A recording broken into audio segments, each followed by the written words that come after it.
Gang, gang, gang. You know what time it is, man. We up in this mall, man. You know what time it is. We are at the highest peak of our thoughts. If you don't know, Jerdy, you don't know Jerdy. But chill, you don't know Jerdy for real though. So like that, yo, this is peak gang. We always thinking to the peak. You feel me? Peak is part of our fucking brain. It's like that's where we at. That's where we at. All the time. What are you saying? So like, bro, how long can we keep doing this, yo? With us talking in front of legislators and shit like that, and proving the flaws in the system and shit. They acting like they can't do nothing about it when clearly they can, but they're not trying to because they know they benefit off of this shit. It's a fucking cherry. They know they benefiting off of this for real though. Like, what the fuck? You benefiting off of this? Why the fuck do the citizens have to suffer off your benefit? Why do the citizens have to suffer? Because they're benefiting off of this system that's making them money. I don't want to be the casualty of somebody else's fucking, oh, we can't do nothing about it type shit. Like, yeah, you can. You can do something about it, but you're not trying to do shit about it. It's clear as day. You're not trying to do nothing about it. You're going to let it just rock because you don't want to do nothing about it because it's benefiting your pockets.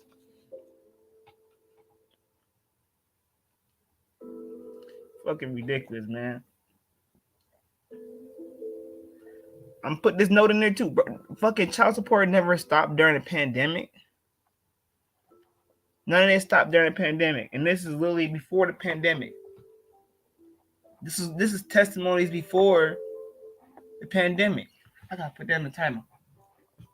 So like, these are testimonies from. I'm gonna just do it. I'm done. So this is testimonies from people. I'm gonna do this all together. This is testimonies from people, right? That went up to like some legislators or some shit in their local state, and confronted the issues about Title 4D. They confronted these issues, dog, and nothing was changed. Nothing was done about this all over statewide because it's issues statewide. It's issues all across the United States about this Title 4D because it all falls in the same fucking category of type of court, bullshit court. That don't mean shit to the judge. But here we go. You know, here we go.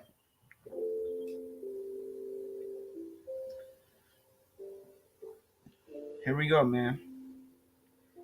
We're trying to figure this out, and they're not trying to help us figure this out. We can't keep fucking coming to them for help, like, to try to figure this out for us. Because, like, I'm just saying, how long can we keep doing this? Because we coming to y'all, and y'all not trying to solve shit, so we just literally telling y'all shit for no reason.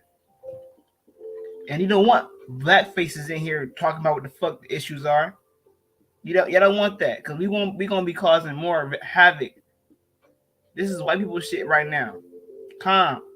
This is literally 20. All right, let me see. I'm gonna share the screen. Hold up.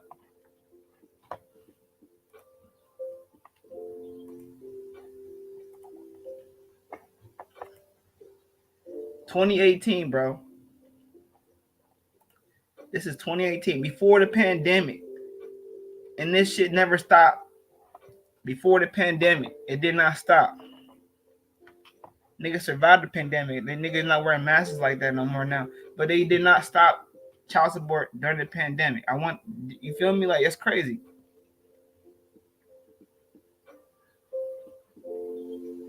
Nuts as fuck, bro. For real. Let's get this shit started, man. Let's go. All right, let me put this over here.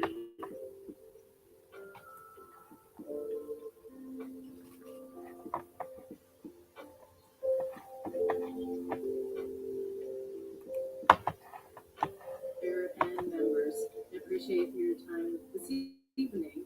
My name is Molly Olson. I live in West Lakeland Township, Minnesota. I'm the volunteer founder of the Center for Parental Responsibility in St. Paul. I support HF 2699. Our mission at CPR is to remove the obstacles that prevent both parents from being fully and equally involved in the lives of their children. The three biggest obstacles to father involvement are: one, Minnesota laws that continue to show a lack of support for equal shared parenting for two good enough parents. Number two, judges who remain biased in their practices, believing that marginalized dads is no big deal. And these same judges who tell people publicly that the long held legal principle in this country to the fundamental right of the parent child relationship is not an issue in family court. Three, the divorce industry, where divorce lawyers who need the current winner take all laws and the extreme vague criteria to stay in place, because then parents fear that only one parent will win most of the parenting time, which then incites a legal fight because very few parents are willing to give up their kids easily, which means that caused a separation in relationships and all kind of situations, bro. That caused a separations in families. They don't understand this. It's sad. And they know this. They should know this already. they have to hire a lawyer. Convenient for lawyers, destructive for kids. We need more clarity in law to support what is best for children, shared parenting, and this helps move in that direction. This is my 19th year as an unpaid citizen activist advocating for the presumption of joint physical. So she's doing this out of she doing this genuinely out of her own fucking, bro. They don't like people doing this kind of shit. You feel me? They ain't gonna do nothing unless they getting a piece of pie out of why you talking to them like this. Why you talking to them, telling them like they don't want you to do this. It's clear as day. They don't want black faces up there talking like this. Cause if I was talking like that, I wouldn't be talking like this. I'd be talking hood as fuck. Like, yo, you motherfuckers. Y'all know this damn Title 4D is ruining motherfucking people's lives. Y'all need to do some shit about this. Y'all don't want no motherfucking nigga, bro. Y'all don't want no niggas up there, bro. Especially like me. I'll hit the blunt before I come up there. Like, you know what? Oh yeah, I'm high. Fuck you, bitch. Y'all got me fucking stressed the fuck out over this shit. I gotta smoke weed and come in here and still talk my shit because y'all fucking up my life, not fixing this kind of shit. Got us all fucked up out here. Got my whole community fucked up because of this shit. Don't play with me. Don't play with me. Y'all don't want us up there. Y'all don't want us up there. Fuck you mean? And equal shared parenting, all on my own time, my own dime. Looking for a law. If y'all not listening to Molly, who you gonna listen to? If y'all not listening to Molly and changing this shit state, world, fucking United States wide, the whole nation wide, who they gonna listen to? Cause y'all don't want that masculine energy coming in here like, bro, all right, let's go. To do this as a starting place for fit, loving parents who are ready, willing, and able to step up to the plate to share equally in the responsibility of raising their children, absent findings of abuse, harm, neglect, abandonment, substance abuse, mental health issues that impact parenting, domestic violence, or unresolved logistical issues regarding school or work schedules and geographical limitations, or all the other exceptions already in law that impact and protect the safety of children. We all want kids to be safe. This is not an issue, shared parenting, between men and women, or between moms and dads, or between Democrats or Republicans. This is actually a nonpartisan issue that bridges the divide between political parties. I'm not sure who's testifying against the bill today, but in Minnesota, for some reason, we have continued for too long to let the divorce lawyers decide what's best for kids. In the 19 years of trying to get parental equality as a starting place in Minnesota law, I can confidently report the core battle here at the legislature has always been between an elite group of divorce lawyers who are special interest lobby groups who, as system insiders, continue to have their way with the legislature, versus and against We, the people on the other side, who are both Democrats and Republicans and care about kids, we care about families. The family law for too long has been written by divorce lawyers for divorce lawyers for way too long. Lawyers do not represent kids. They represent the parents who are forced to fight over their kids when the laws. That's fact. So like they do it for a check. They don't fucking care about the child. You think a lawyer care? Look, they literally don't care. They do it for the money, and the lawyers work for the motherfucking court. Come on, man. Even pay lawyers that's not public defenders. They work for the court, man. They work for the fucking court, man. This is ridiculous. And like, come on, bro. How you working for the court and I gotta pay you to fucking help me and I'm paying all this fucking money? I gotta pay all this money and shit. And I gotta help your kids go to college, but I can't even help my own kids because you trying to get your money and drive this cases and shit. Cause I ain't like, bro, niggas ain't got it like that. People ain't got it like that at all. And they force you to go through this type of shit and get a lawyer and type shit. It's crazy. It's wild. Don't support shared parenting. Not all lawyers are part of the elite group that continue to fight up front and behind the scenes against the presumption of equal shared parenting. They be behind the scenes and shit. Hell yeah, like and nobody wants no fucking lawyer that be behind the scenes. Come on, man, they making deals. It be deals going behind the scenes. That's all you know. Like, what the fuck is the point of talking? What's the other reason you talking behind the scenes for it? It's a deal. Some kind of deal be going on for your case to drag it and drag it and drag it till they get enough out of you. It's like, damn, you know? And you know, it's just crazy. And then nobody got that much money to like go to court, keep going to court, and letting people drag it, let them drag it and drag it. It's weird. It's very weird. But you know, it is what it is. I guess that they ain't trying to change it, you know. So all you can do is talk about it, you know. Like, I mean, like, I don't know if Minnesota changed this shit because they literally talking to legislators, and I got a whole book on like how the government works, and legislators are really people that could change some shit, you know. And I don't know if they changed some shit, but you know, this is a bill they pushing, and if somebody really going against this bill, is really fucking sad. It's really sad. They really don't want this to go at all. They don't like. I feel like she's saying so many right things and explaining so many right things. They can't deny it, and it's sad that this has not changed nationwide. We do have lawyers on our side.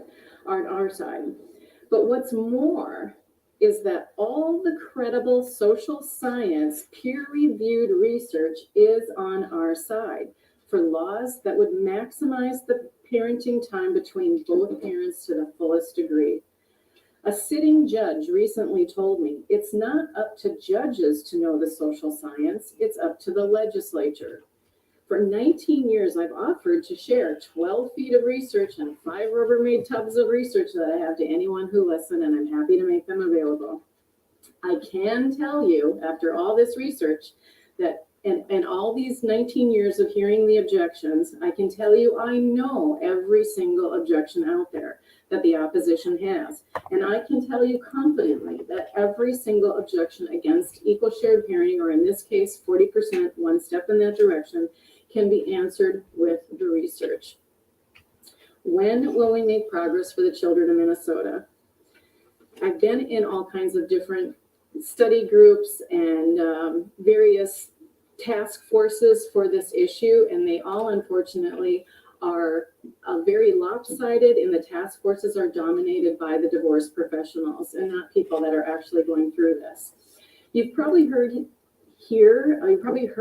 the media that the research indicates that 90 to 100% of all school shooters are from families where the father was absent or uninvolved. You hear her? Yet we continue to have active, involved, fit, loving, responsible dads begging the courts in this state every day to be equal parents, and they are denied. The result is unwarranted court-forced fatherlessness and highly restricted access without just cause. In conclusion, please vote yes on HF 2699, and please do whatever you can to help us get this bill through to the House floor, through the Senate, and approved by the governor. It seems impossible right now with such a short session, but please stand up for this worthy cause for children and help make shared parenting this year's Minnesota miracle. If not now, when? Yeah, big applause, big applause. All right, now look. This is what it is, man. Right here. It literally say she literally at the legislators right now. Like this legislative branch, right? The legislative branch. That's where she at. So right here it literally says the first branch, called the legislative branch, makes the laws. The Congress of the United States performs the work of the legislative branch. So, come on. They are lawmakers, like, and she literally, bro. She literally talking to a whole legislative branch, man. Like, come on, man. Like, come on. And this is a white woman talking to them. Come on, a white woman gotta do this. But hey, it should be more men behind. I mean, I'm sure it is more men behind her. And it's only 4 comments on this video. Like, and this page don't get that many fucking views on other videos for real. Besides that one that got 18K, and I'm like, of course it's gonna be just one video that's went viral. Like, that's wild. That's what, like, one of my videos went viral. I'm not even talking about what I'm talking about now, but that video went viral. That's what caught my attention to find this channel and stuff and look at what they talking about. So I'm watching another one. We're going through these. So this is a man. Thank you, Madam Chair. My name is Joe Field. I live in Ramsey, Minnesota. I'm here to testify in favor of HF 2699. And it's good of you to consider this measure. I'm glad to see it. I am an attorney, and in some ways I feel like I'm the attorney that's saying the emperor has no clothes when it comes from the legal community, because I'm here to say there's a problem with our justice system when it comes to fathers' rights. I've been an attorney for 27 years, 24 of those years as a family law attorney. Family law attorneys, in general, if they confide in you, they'll tell you they feel quite helpless in getting a fair and just result for fathers in family court, mainly due to vague statutes that are interpreted by judges that have a lot of discretion based on status quo outcomes that have been with us for 40 years. Judges don't have enough clarity in statutes, and they deflect the blame for their decisions on these vague statutes. The results in our appellate courts effectively force them to legislate from the bench, and in most cases resting more on case law than legislation, than statute. This leads to a judicial version of the telephone game. Make a statement, whisper it to the person to the right of you, and they do the same, and so on until 10 people have received the message. The last person repeats the phrase to hilarious laughter because it's become so distorted. This is what happens when we force the judiciary to rely on case law rather than statutory legislation. But believe you me, it's no laughing matter for the dads in the end. I can attest to that the ugliness brought upon the justice system by warring parents in custody and parenting time disputes is so bad that it drove two well-known Anoka family attorneys to commit suicide in the last 6 years. Damn. This wasn't going to happen to me. I got out of family law 3 years ago. Like siphoning out lethal snakebite poison, legislative changes are gradually improving the situation for kids. But guess what? The bites keep coming. You have your chance with this bill to slam the snake's mouth shut. Although a presumption of equality between parents is better, if you at least give each parent 40% parenting time, the fights will likely go away. It might even reduce the judiciary budget, as less judges are needed to attend to these disputes. Have you heard the phrase Disney World Dad? This phrase is used to malign dads for pampering their kids when visiting them on a limited schedule. They don't discipline, they don't reinforce boundaries, they don't engage in tough love. It's all fun, fun, fun. But a kid knows deep down that life is not just about how many points they can score at the arcade or what new restaurant they ate at with dad on a Thursday night. Deep down, they yearn for lessons in leadership, for boundaries established, and for values exhibited by their parents. Give a dad his kids for longer stretches, and you increase the likelihood that Disney World Dad will give way to no-nonsense dad. He is now the dad who says, just because you're with me doesn't mean you don't do your homework. Baseline equality between parents gets us there. Kids benefit when they have greater time with both parents. So will the parents, and so will the justice system. Please vote yes on this bill.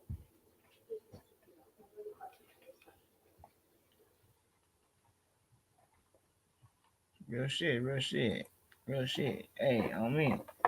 Yeah. He spoke the real shit on me. So like, let me see. Let me see. Alright. Man. That shit about lawyers committing suicide over this shit is very real. That's crazy. That's crazy. He said it, not me. He said it. He said it. So like, with that being said, here, let me look at something out. Hold on. With that being said, that's wild, man. Shout out to this channel. There's so much stuff on this channel, man. Legislators be lazy as hell. They don't want to change shit. That's all I gotta say. Legislators support equal pay. So like, hey, I'm just saying, it's still issues with this shit. I'm just gonna say that right now. I'm just saying that right now. As a black man on this motherfucking channel, on this motherfucking page, on this motherfucking damn camera and internet, that's what I see, man. Still fucking ain't shit. This just cause there's too much shit going on out here that's obvious, like need fucking more help on. Like, I'm about to pull up something right now, man. Yeah, I'm about to pull up something right now. A man got killed at a custody exchange, bro. Come on, bro. Come on, bro. That's how crazy it is, and that's recent. That was 2018. 2018. They was talking to legislators then. Much.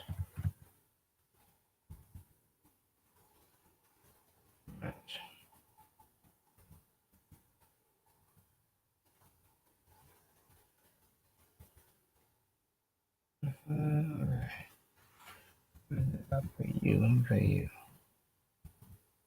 Here it is right here.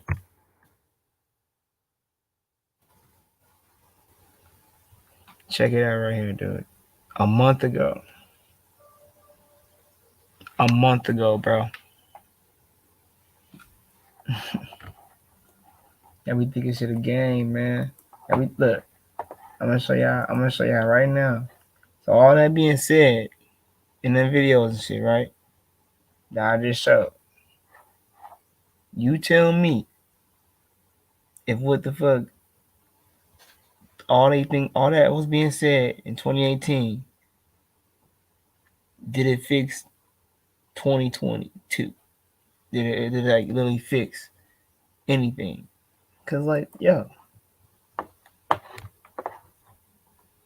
it's clear as day it didn't to me. Hold up. What you doing? No. Stop it. Look at it. We're gonna do a comparison for sure. 3 years ago.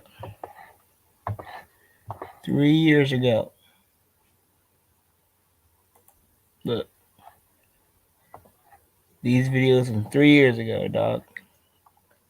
And this right here just fucking happened this year. Do you see this?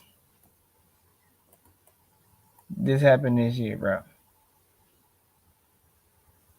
So let's hear this shit. We gonna hear this shit for sure. Let's go.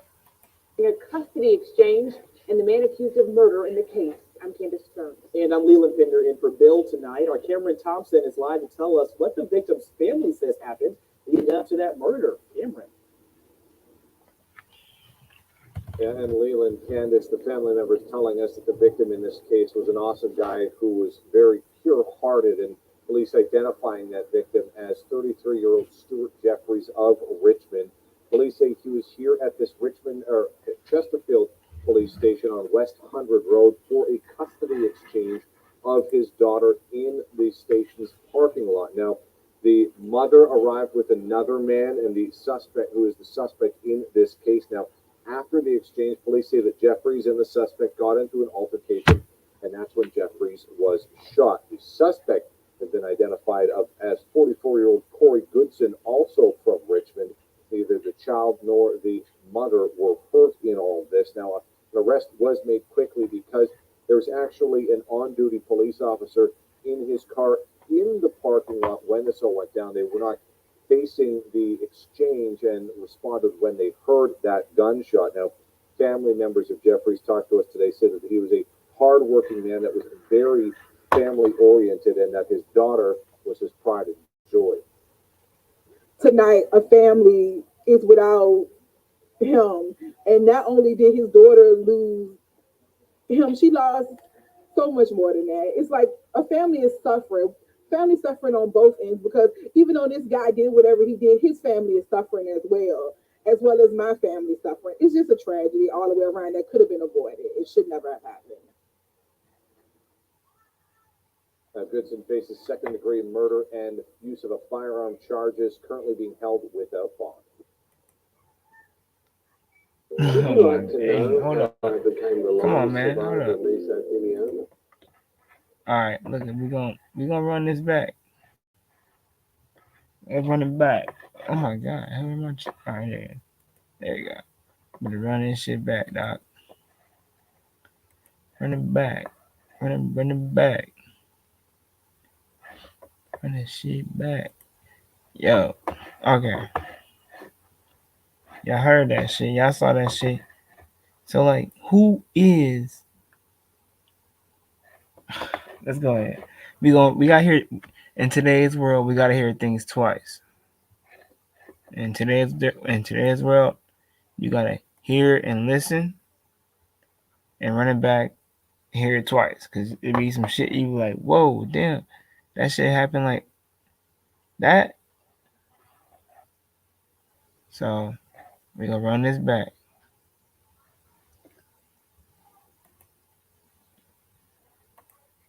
Information about a deadly shooting during a custody exchange and the man accused of murder in the case. I'm Candace Burns. And I'm Leland Bender in for Bill tonight. Our Cameron Thompson is live to tell us what the victim's family says happened leading up to that murder. Cameron.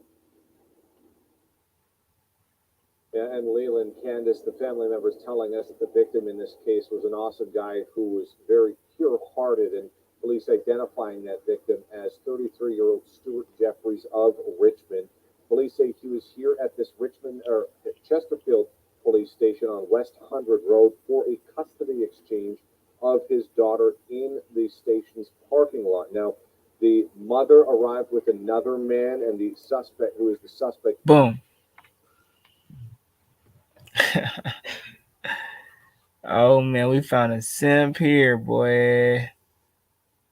We found a simp, bro. This is the simp type of motherfucker.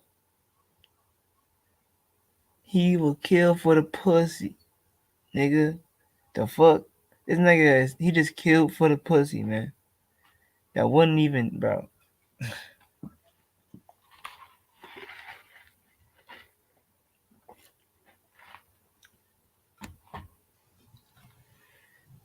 Nigga trifling, bro. Like, that bitch need to go to jail too. Cause to me, that's a setup. Like, you for real? Like, y'all. Of course the bitch and the motherfucking child didn't get hurt. This nigga he just saved the day. This nigga just simp of the motherfucker saved now. Bro. Super simp of the day, bro. Dun dun dun dun that. Bro, he just came in and killed. She put a battery in that man back to just go ahead. She put a supercharge on that nigga. Like, boy, this nigga was a robot. He got used heavy. And I guess mission accomplished for her. She didn't go to jail. She didn't go fucking to jail. This is her responsibility. She brought this nigga around her. She had this nigga around her child, nigga. Like, this nigga was a murderer around her child. Remember that. This is a murderer that was around her. Crazy. It was a murder around the dude's father's child, man. Like, clear as day. Cause it had nothing to do with him. But he came in to save the day in front of the police station. Crazy, right? in this case. Now, after the exchange, police say that Jeffries and the suspect got into an altercation, and that's when Jeffries was shot. The suspect has been identified as 44-year-old Corey Goodson, also from Richmond. Neither the child nor the mother were hurt in all of this. Now, an arrest was made quickly because there was actually an on-duty police officer in his car. Nigga, it was a police officer in the car outside. So, bro, if it was a police officer in his car outside, he couldn't stop. Why didn't this policeman shoot this man?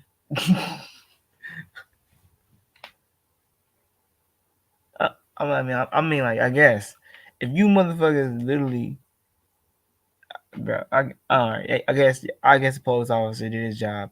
I guess he did his job. It was, you know, but that was his fucking job. Like, if it was my job, I don't know. I knew I would have been watching the situation if I was a fucking police officer. But hey, you know, nigga, I'm not the police officer. So, I mean, I'm pretty sure the father seen the police there in the parking lot. You know, I'm pretty sure he seen the police in the parking lot and felt like, you know, this nigga ain't gonna try that shit in front of the police. And this nigga did. This nigga tried him in front of the police. And now he's dead. Crazy, right? That shit crazy as fuck. And now this motherfucker in jail and this bitch get off scot-free. This bitch put a battery in this man. This nigga had no reason. She gave this man a reason to put. That's the better she put in his back. This reason that she gave him to act like that, to kill it. All right, let's go. In the parking lot when this all went down, they were not facing the exchange and responded when they heard that gunshot. Now, family members of Jeffries talked to us today, said that he was a Police always fucking innocent when they around killings, I guess, huh? Police don't see shit. They don't be seeing nothing go. hardworking man that was very family oriented, and that his daughter was his pride and joy. Tonight, a family is without him, and not only did his daughter lose him, she lost so much more than that. It's like a family is suffering. Family suffering on both ends, because even though this guy did whatever he did, his family is suffering as well as my family suffering. It's just a tragedy all the way around that could have been avoided. It should never have happened. Goodson faces second-degree murder and use of a firearm charges, currently being held without bond. What the? Hold up, fuck up. And you know what? That blows me, bro. Why does man? Hold up. Hey, come here, man. I got listen here, man. Why does man facing second-degree murder? Please tell me, what the fuck? That should be first-degree murder, right? This man just killed the motherfucking. This man just killed somebody that had a court order. Why ain't this man fucking? Why ain't it first-degree murder? If the man would not even be in front of the police station if a court order wasn't given to a motherfucker to be. This is insane, bro. This is insane. But he gets second-degree murder. Okay. Crazy, bro. That shit crazy, man. Hey, man, like I said, that was just fucking this year. So, like, dude, y'all tell me this ain't true. But this is true, bro. This is just really true. Like, they really talk to legislators. Come on, like, I'm not playing with this book. I'm not playing with this book, man. It is what it is, and it really is the truth. I feel like this is the truth. The Bible can't tell you this kind of shit right here, boy. I ain't gonna lie. Like, this is just... If you like this stream, if you want to support, hit this right here. You know, we in this one, man. Peak gang. We on top. Gang, nigga. Sheesh, man. This is... I mean, what can we do, man? They still acting the fuck up. They ain't doing nothing different. They ain't trying to change shit. Man, this is fucking ridiculous. I'm gonna come back with another part. On this shit. Or, yeah, I'm gonna come back with this shit. Cause it's more videos. We gotta get on this shit. Cause, like, come on, man. This ain't enough attention for me. For this right here. This ain't enough attention for this type of shit. We need more change. You know, we need more security. We need more fucking protection on, you know, trying to see our own children. Like, no. And then we need more laws on that type of shit too. Cause boy, if they ain't trying to change shit, it's like they make it more easy. They just try to make it more easy for your ass to be a stepdaddy, man. Like, it's sad. Like, fuck you mean? They want you to take care of somebody else's children around here? That's fucked up. But you already doing that, paying taxes and your motherfucking damn checks. So think about that. You know, you've been a stepdaddy already, and you already paying for motherfucking taxes on when you work, and you trying to feed somebody else's kid physically. Like, you doing, oh my, that's not. Hey, like I said, man. Like, subscribe. Shout out to the gang. We on top, man. Peak gang. You already know. For sure. You already know. We in this bitch.